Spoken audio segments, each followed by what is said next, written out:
When the world around you stops making sense, that's not always a crisis. Sometimes it's an invitation. Let's be honest, there are times when life just loses its shape. You wake up and everything feels dull. The things that once mattered seem irrelevant. You question why you're even doing any of it. It's not depression exactly. It's not exhaustion either. It's more like a quiet blankness that won't leave you alone.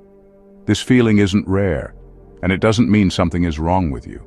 In fact, it can be a sign that something deep inside you is evolving, that your old definitions of success, identity, and purpose are wearing thin, and your mind is refusing to fake it anymore. From a psychological perspective, when everything feels pointless, the brain is often going through what's called an existential shift. It's what happens when the structures you've relied on no longer feel stable, but nothing new has taken their place yet. This in-between space can feel terrifying, but it's also where real growth starts. You don't have to figure it all out at once, and you don't need to chase a grand purpose. Start smaller. Ask better questions. What feels real? What would I do if no one ever noticed? What part of me have I been ignoring? Meaning is not something you find, it's something you build by staying present, paying attention, and refusing to pretend. If you're in that space right now, you're not lost. You're just waking up. Stick with me. Let's explore together. Number 1. Your brain craves meaning like your body craves oxygen. That statement isn't poetic, it's neuroscience. You see, the human brain is not just a machine built for logic and memory, it's a meaning-making organ. According to Viktor Frankl, a Holocaust survivor and psychiatrist, when a person can't find a deep sense of meaning, they distract themselves with pleasure. And that's exactly what we do when life feels empty. We scroll, we binge, we numb out. Not because we're lazy, but because the mind is choking on meaninglessness, like lungs gasping in thin air. Here's what's really happening behind the scenes.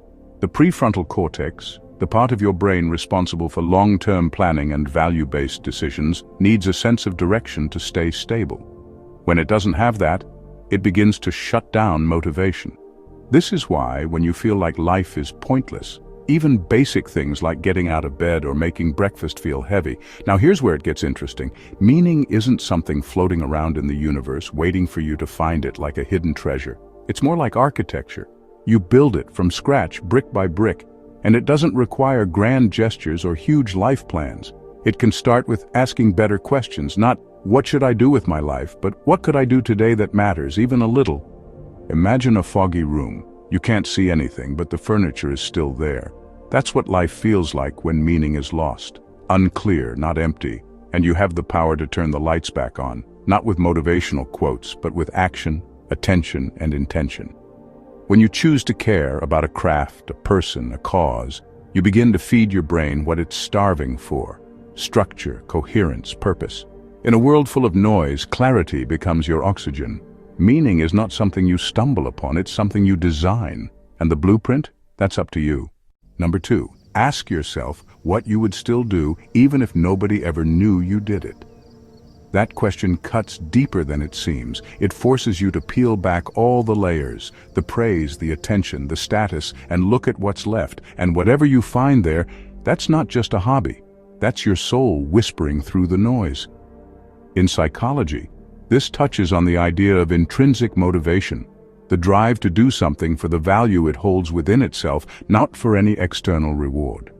According to Edward Deci and Richard Ryan's self-determination theory, actions driven by intrinsic motivation lead to greater fulfillment, resilience, and long-term well-being. In contrast, doing things just for validation eventually creates burnout, anxiety, and even identity confusion. So, think about it. What would you still do if there were no applause? No followers? No one to pat you on the back? Would you still write? Still paint? Still fix old cars? Still mentor that kid no one notices? That answer holds power because it reveals your emotional truth. It shows you the part of you that isn't trying to perform, impress, or prove anything. And that part, quiet, steady, and unseen, is where real meaning lives. In a world obsessed with being seen, doing something simply because you care about it is an act of rebellion. It's proof that your worth isn't hanging on other people's eyes. You don't need a stage to have a calling. Some of the most meaningful moments in life happen in silence, when no one's watching and you show up anyway. That's not weakness, that's alignment. And if you're willing to listen to that whisper long enough, it becomes a compass. It points you toward a life built from the inside out. Not for recognition, but for truth. Number 3, sometimes the feeling of pointlessness is actually repressed rage. It's easy to say you're tired, it's harder to admit you're furious. Not the kind of rage that explodes, the kind that simmers beneath the surface. Quiet, hidden, turned inward. That numbness you're feeling, that flatness, it might not be exhaustion, it might be anger, swallowed too many times until it starts to look like apathy. Psychologists have long studied the connection between depression and repressed emotion. According to Carl Jung, what you resist persists. When you suppress your feelings, especially anger, they don't disappear. They mutate. They go underground, shaping your worldview without you even noticing. Over time, that unspoken resentment begins to rot your motivation. Why try? Why care? What's the point? Let's be real. You might be angry at more than just your circumstances. You might be angry at the way people expect you to stay calm, and stay functional, stay agreeable while inside. Something in you is screaming for change. You might be angry at a system that devalues integrity, at dreams that feel out of reach, at yourself for playing along, for settling, for being silent. Here's the twist. That anger isn't your enemy. It's your signal. It's your body and mind shouting that something vital is being denied. And meaning? It doesn't begin with peace. It begins with truth, with pulling off the mask and saying, no, I'm not okay. Let that honesty be your starting point, not to lash out, but to redirect, to reclaim your energy, to find the part of you that still wants to fight for something. Because when anger is acknowledged, not suppressed, it becomes fuel.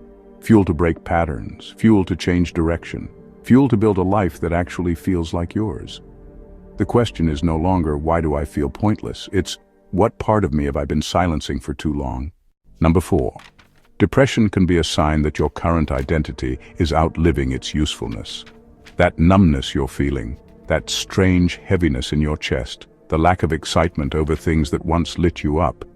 It isn't always just sadness. Often it's your psyche quietly signaling that the version of you you've been clinging to doesn't fit anymore.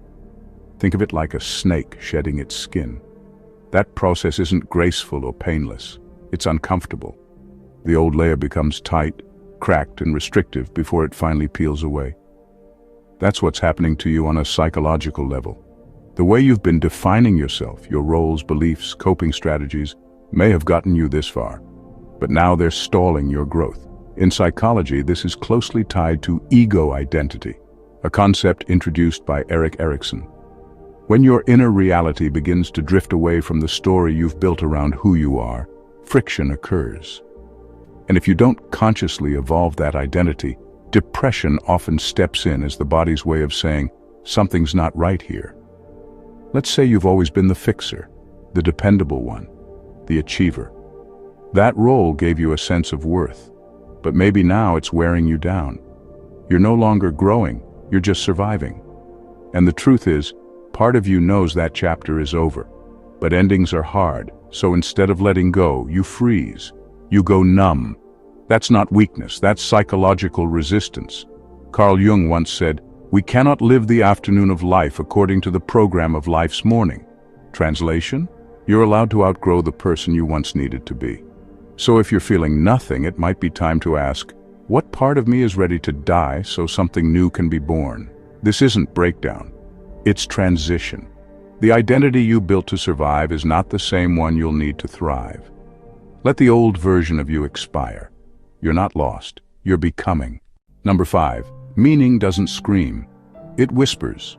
One of the biggest mistakes we make is expecting meaning to come with a bang. Some life-changing revelation, a perfect job, a deep romance, or a spiritual awakening that shatters everything and puts it all back together. But here's the honest truth. Grounded in both psychology and lived experience, meaning doesn't show up like a spotlight. It shows up like a shadow. Subtle, quiet, easily missed if you're moving too fast or expecting it to be loud. Let's break it down psychologically. Our brains are wired to seek dopamine, the quick hit, the rush, the reward. That's why we chase big moments and grand accomplishments. But the part of us that truly feels whole, that's rooted in something deeper, serotonin and oxytocin, the chemicals tied to connection, peace, and presence. These don't flood in when you're standing on a stage. They rise quietly when you're doing something meaningful, even if it looks small from the outside. Take Viktor Frankl's idea from man's search for meaning. He said that meaning often emerges in suffering, routine, and small acts of human dignity. A smile to a stranger, writing one honest page, making a meal when you're heartbroken, breathing through a storm you didn't think you'd survive. Think about it. Ever notice how folding laundry, watering plants, or walking a familiar path suddenly feels grounding when your life is falling apart? That's not random. That's your nervous system finding stability and presence. Meaning lives in those moments, not because they're glamorous, but because they reconnect you to life. We miss meaning because we expect it to dazzle us. But most of the time, it doesn't want attention. It wants you to notice. So the next time you're looking for something bigger, pause. Maybe what you're searching for is already there, in the silence, in the stillness, in that one small act you didn't rush through. And if you can hear the whisper, you've already found it. Number 6. Stop trying to feel better. Try to feel something fully. We live in a world obsessed with feeling better. Quick fixes, instant relief. Numb the pain, scroll past the discomfort, smile through the breakdown. But here's the truth nobody wants to say out loud. Chasing constant happiness is what's making you feel so empty. When life feels pointless, it's not always because something is wrong. Sometimes it's because you've gone emotionally numb. Psychologists call this emotional blunting, a state where you're not sad, not angry, not joyful, just flat.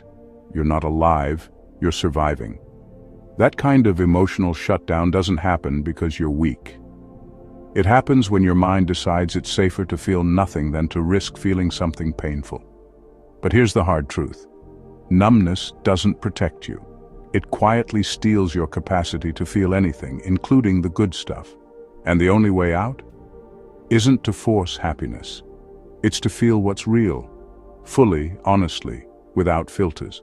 Don't reach for joy right now. Reach for truth. Ask yourself, what have I been avoiding feeling? What sadness did I bury? What anger did I label as too much? What grief did I pretend didn't exist? Carl Rogers, a legendary psychologist, once said, "The curious paradox is that when I accept myself just as I am, then I can change." The same applies to your emotions. When you stop fighting your feelings and start listening to them, they shift. Not because you forced it, but because you finally gave them space to speak. Try this. Sit in silence for 10 minutes and feel. No distractions, no judgment. Just let whatever is buried come up. It might be uncomfortable. It might feel messy. But that discomfort holds lessons peace never could. Because healing doesn't always look like light. Sometimes it starts in the dark, when you stop running from your own depth and meet yourself there. Number 7. You don't find meaning by running away from pain. You find it by staring it in the face and asking, what now? Most people treat pain like a fire, something to run from, numb, or avoid at all costs.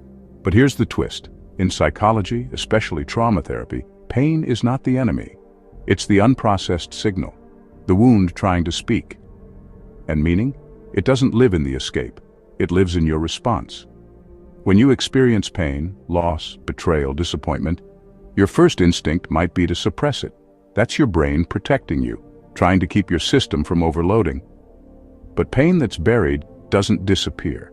It festers.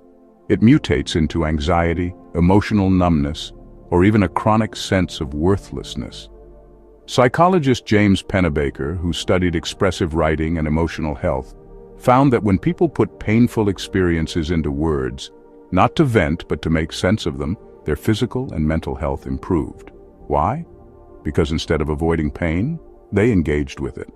They sat down with it and asked, what does this hurt want me to know? This question, what now, is powerful because it shifts you from victim to witness. You're no longer just in pain. You're learning from it. And that's where transformation begins. You realize the pain didn't show up to punish you. It came to break something false in you, an illusion, an old story, a way of living that no longer works. Imagine someone standing in the rubble of something they loved, a relationship, a dream, a version of themselves. In that silence, they ask, "What now?" That question doesn't erase the pain, but it opens a doorway. It invites meaning to walk in, not as comfort, but as clarity. So stop sprinting from the fire, step closer, sit beside it, let it tell you what needs to end and what still wants to live. That's where meaning is born. Not in the absence of pain, but in your courage to face it. Number 8, pain sharpens, pain refines. Meaning lives in what you choose to do after the pain introduces itself. Pain has a way of waking you up in a way that comfort never could. It strips away illusions. It forces you to stop pretending. You can't lie to yourself when everything in you hurts. That's why pain, as brutal as it feels, can also become one of the most honest teachers you'll ever have. From a psychological perspective, pain disrupts your default programming. It shakes your emotional habits, challenges your belief systems, and often confronts your identity. According to post-traumatic growth theory, coined by psychologists Richard Tedeschi and Lawrence Calhoun, people can emerge from painful experiences not broken but transformed, with a deeper appreciation for life, stronger personal strength, and new possibilities they couldn't see before. But that growth doesn't happen automatically. Pain isn't magic. Pain is raw material. And what you do with it, that's where meaning is formed. Think about a blade. It doesn't become sharp by staying smooth and untouched. It's shaped through pressure, through grinding, through fire. The same applies to you. Pain cuts deep, yes, but it also reveals the parts of you that are real. It tests what you stand for. It asks, now that everything's burning, what's worth saving?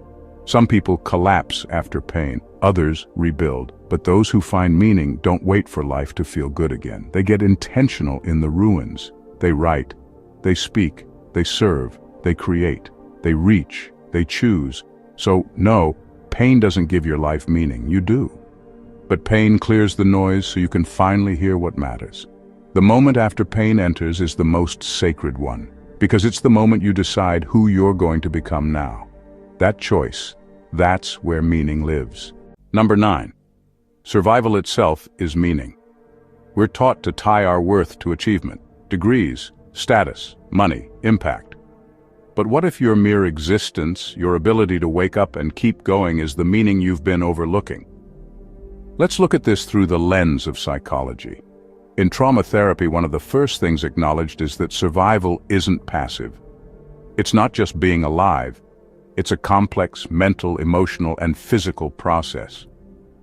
People who've faced depression, trauma, grief, or chronic stress are often still standing, not because life is easy, but because somewhere, deep inside, something refused to give up.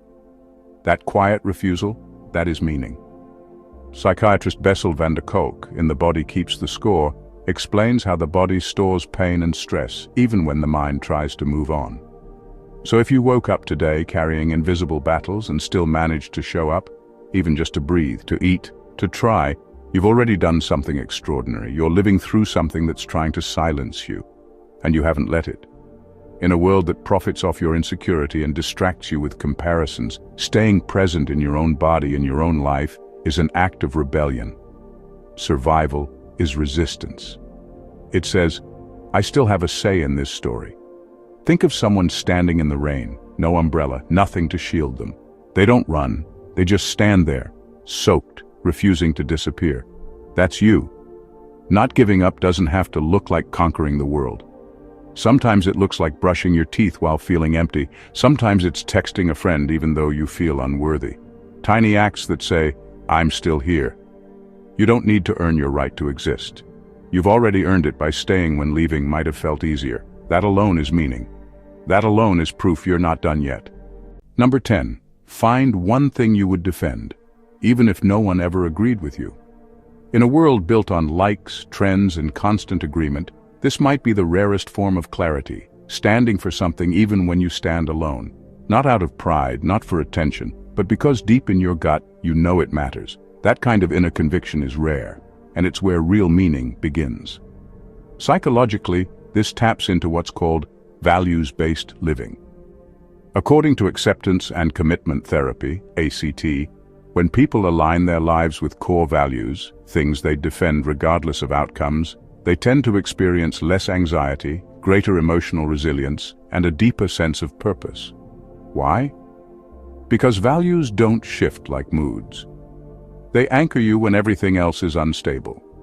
Think of it like this. Imagine you're in a stormy sea. Your roles, goals, and even relationships might be thrown around by the waves. But that one belief you would defend no matter what, that's your anchor. It doesn't need applause. It doesn't bend to pressure. It holds you steady when nothing else will. Maybe it's a belief in honesty, even when it costs you friends. Maybe it's defending a forgotten community or creating something beautiful in a world that feels broken. Whatever it is, don't ignore it.